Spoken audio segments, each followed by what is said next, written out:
It's polo time. Today is September 12, Friday. So, samahan nyo kami ngayon mamulot ng mga itlog. Alas 12 na ng tanghali, kaninang umaga, nung pinakain ng asawa ko yung mga manok, nakakuha siya agad ng 58 eggs.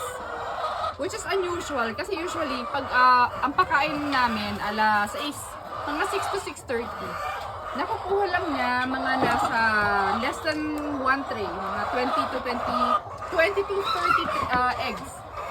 Tapos kanina nagulat siya, nasa 58 eggs agad, umaga pa lang. So, bago kami pumunta dito, naka 7 trays na kami na napulot. So, mga around 210 yun. So, maganda yung bungad sa amin ng araw na to. Sana, maka 10 tray kami para 300 eggs yun.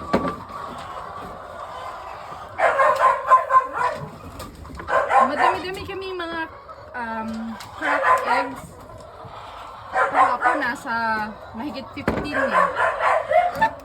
Pero yung mga cracked eggs naman kasi namin hindi nasasayang kasi yun yung ginagamit namin sa bahay. Tsaka pag may mga gusto akong bigyan ng egg, yun, yung mga crack yung binibigay ko.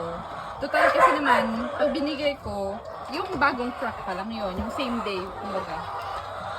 So, hindi na masama.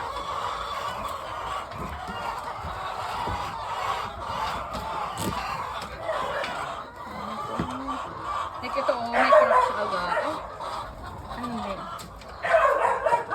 Ayan, may crack siya. Ayan, maliit lang, pero ayan, may crack na siya dun sa dulo. Sa pinaka-pointed part niya.